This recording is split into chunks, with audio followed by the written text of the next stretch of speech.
Sebelumnya jangan lupa subscribe dan bunyikan loncengnya.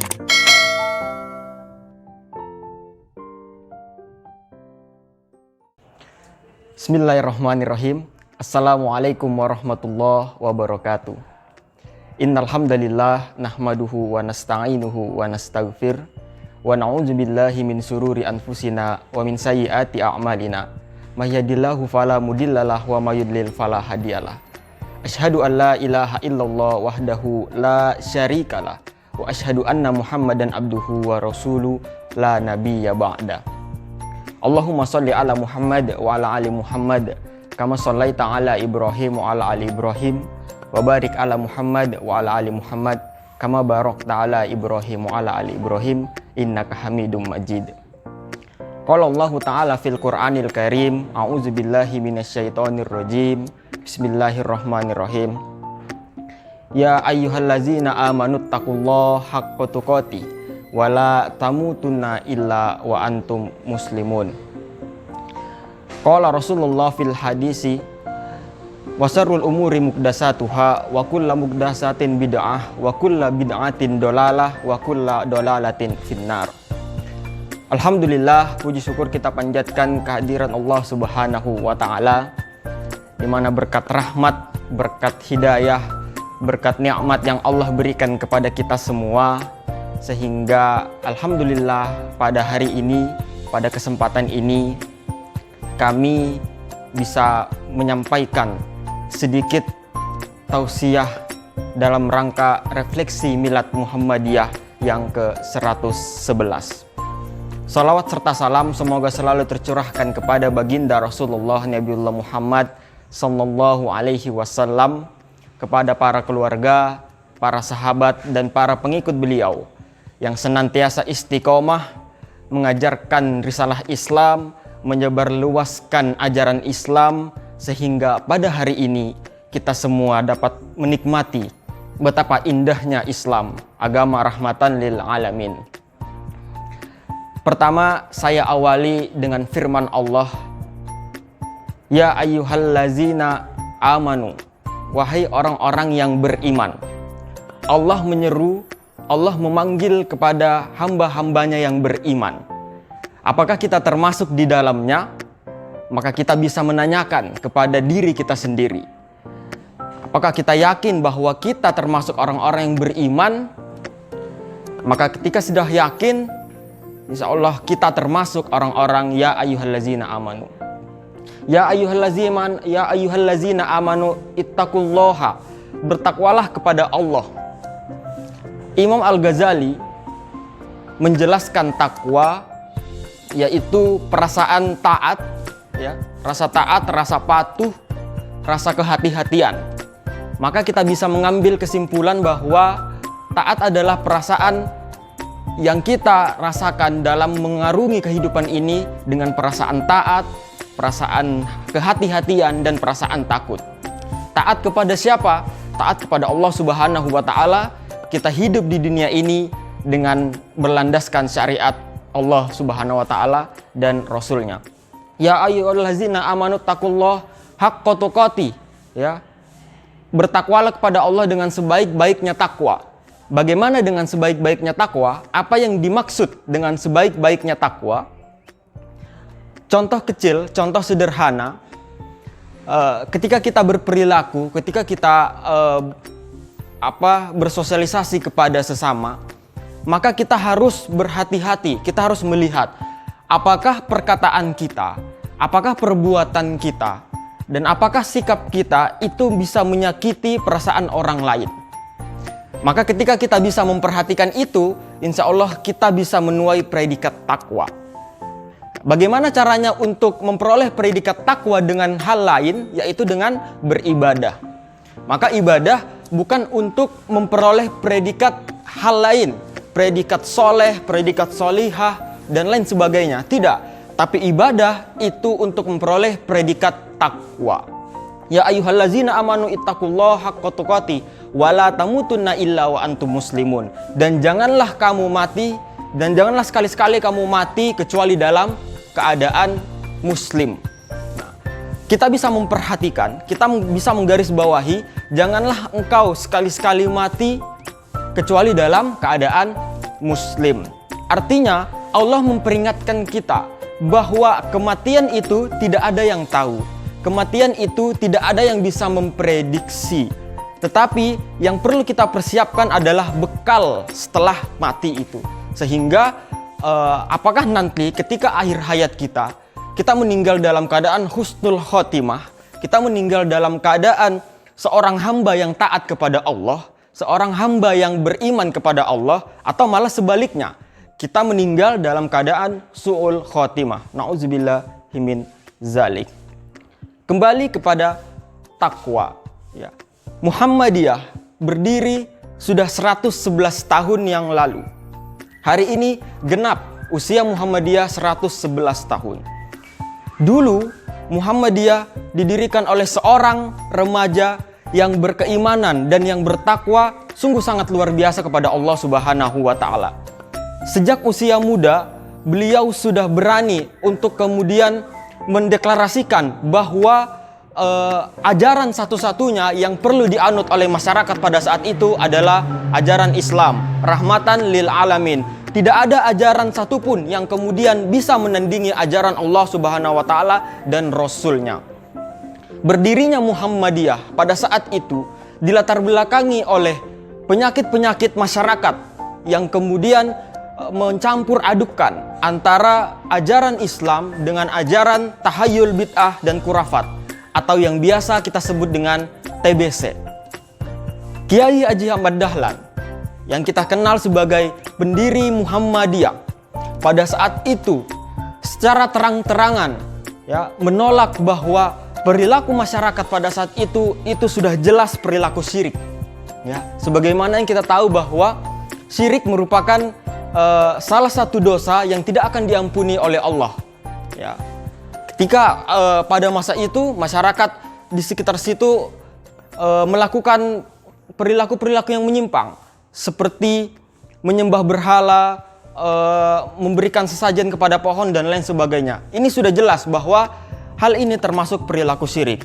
Maka Kiai Haji Ahmad Dahlan ketika itu berinisiatif untuk membentuk suatu pergerakan, membentuk suatu persyarikatan, membentuk suatu organisasi yang berlandaskan Al-Quran dan As-Sunnah, yaitu yang kita kenal sekarang dengan Muhammadiyah.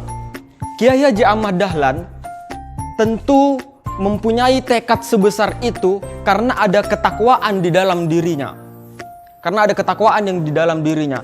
Kiai Haji Ahmad Dahlan menyadari bahwa dirinya sebagai hamba Allah yang kemudian mempunyai kewajiban untuk berdakwah, yang kemudian mempunyai keharusan untuk menyebarkan risalah Islam sebagaimana ulama-ulama terdahulu dan sebagaimana yang dilakukan oleh para nabi dan rasul. Nah, maka ketakwaan ini sangat penting. Ketakwaan dibarengi dengan keimanan itu sangat penting yang harus kita tanamkan kepada diri pribadi setiap orang yang mengaku sebagai hamba Allah. Kalau bahasa remaja sekarang, takwa itu bisa diartikan sebagai muraqabatullah atau merasa selalu diawasi oleh Allah. Contoh kecil, kita sebagai pelajar, bagaimana kemudian kita bisa mengetahui bahwa adakah ketakwaan di dalam diri kita atau sebaliknya. Ketika misalnya sedang melaksanakan ujian, ulangan harian atau ujian tengah semester atau misal ujian nasional seperti itu kita menguji ketakwaan kita, apakah bisa kita jujur, tidak mencontek, kemudian tidak bekerja sama dengan teman di sebelahnya, atau kemudian tidak melakukan hal-hal yang curang, tidak melakukan hal-hal yang itu bisa berakibat dosa kepada diri kita sendiri. Nah, ketika misal kita sudah mampu untuk menghindari hal-hal seperti itu, mampu berbuat curang, mampu berbuat tidak zolim, mampu tidak berbuat curang, mampu tidak berbuat zolim, mampu tidak berbuat menyakiti orang lain, maka insya Allah kita sudah bisa menuai predikat takwa, muraqabatullah. Kita selalu merasa diawasi oleh Allah Subhanahu wa Ta'ala. Innallaha kana 'alaikum raqiba. Allah selalu mengawasi dan menjagamu. Kemudian yang kedua adalah bagaimana cara manusia, bagaimana cara hamba untuk kemudian bisa memperoleh predikat takwa. Ya, kalau tadi muraqabatullah, yang kedua adalah muhasabah. Ya, muhasabah adalah refleksi diri. Refleksi diri. Kita umat manusia dianjurkan untuk kemudian selalu merefleksi, selalu menyadari kesalahan kita. Sehingga apa? Agar kita bisa belajar dari perbuatan-perbuatan salah, perbuatan-perbuatan khilaf. Ya, maka kemudian kita dianjurkan di setiap sholat itu mengucapkan istighfar, ya, astaghfirullahul azim, kalimat pengampunan kepada Allah. Itu bagian dari refleksi. Ya, refleksi tidak hanya kemudian bisa dilaksanakan di masjid atau di musola atau di surau atau di tempat-tempat peribadatan lainnya, peribadatan muslim, ya. Tetapi di mana saja, ya, sebelum tidur atau kemudian ketika istirahat sekolah atau kemudian sehabis makan, ada waktu jeda untuk kemudian kita bisa menyadari hari ini kesalahan apa yang sudah kita perbuat, hari ini kezaliman apa yang sudah pernah kita buat, hari ini kita sudah pernah menyakiti siapa saja. Nah, itu bagian dari muhasabah, refleksi, sehingga kita hidup di dunia ini tidak angkuh. Ya, tidak angkuh, tidak sombong, dan tidak merasa bahwa diri kita yang paling benar, diri kita yang paling baik, diri kita yang paling tahu, dan diri kita yang paling beriman, bertakwa. Nah, itu kemudian perasaan yang salah gitu. Sehingga adanya muhasabah itu untuk bisa menilai apa yang sudah, kesalahan apa yang sudah kita perbuat selama ini. Itu yang kedua. Kemudian yang ketiga, mujahidin. Mujahidin artinya apa? Kita bersungguh-sungguh, ya, kita berjuang. Berjuang apa? Di jalan Allah, ya. Mujahid, kita berjuang di jalan Allah. Contoh kecil, kita sebagai pelajar, ya, kita sudah bersiap-siap untuk masuk sekolah, seperti itu, ya. Bangun pagi, mandi, sarapan, bersiap-siap masuk sekolah. Kemudian di tengah perjalanan, qadarullah, ya, ban kita gembos. Misalnya seperti itu, ban kita gembos, kemudian di daerah sana itu jauh dari tempat perbengkelan untuk kemudian bisa memperbaiki ban yang gembos itu. Maka kita sebagai umat muslim, ya, sebagai seorang mujahid, sebagai seorang pejuang di jalan Allah, sebagai orang yang kemudian ingin bersungguh-sungguh menuntut ilmu, maka perasaan kita pada saat itu harus tegar gitu, harus kuat. Ya, ini penyakit remaja-remaja sekarang.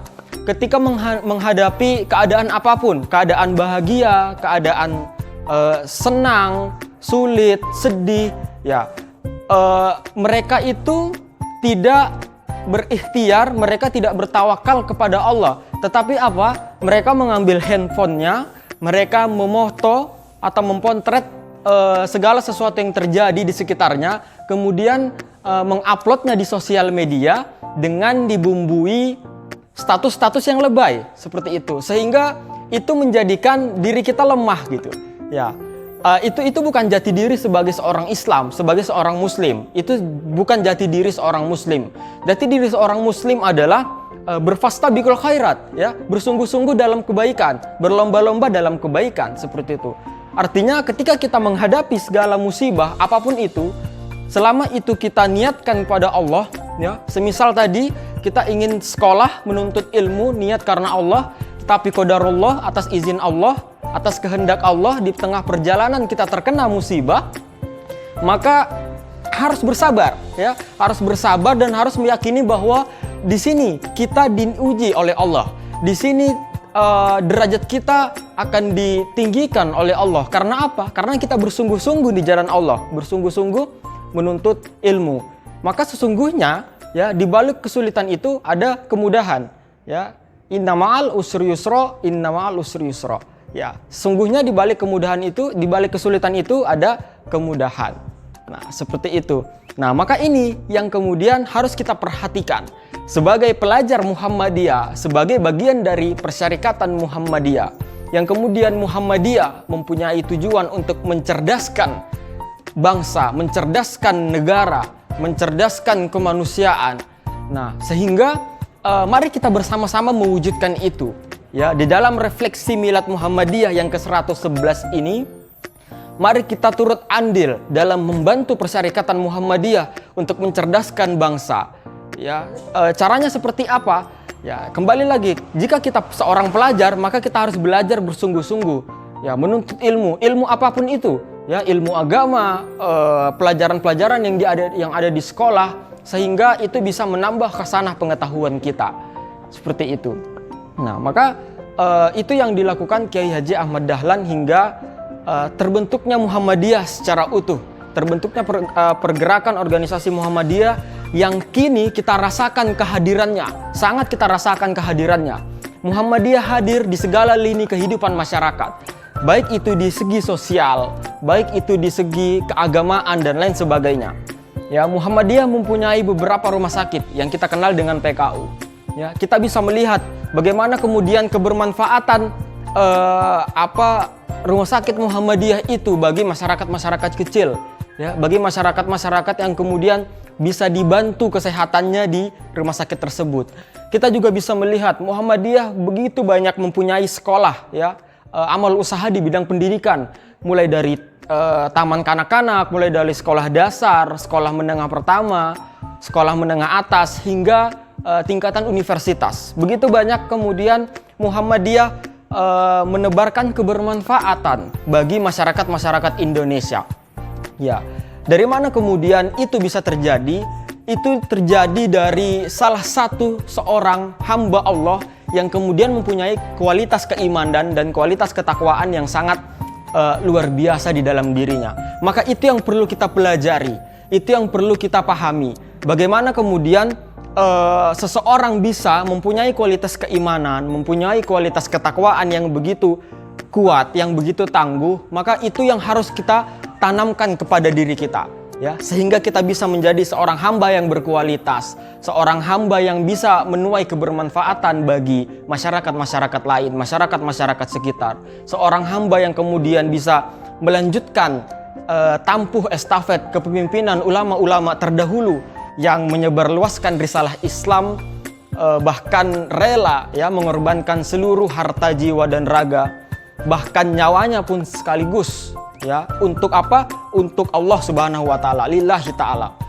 Mungkin itu yang bisa kami sampaikan.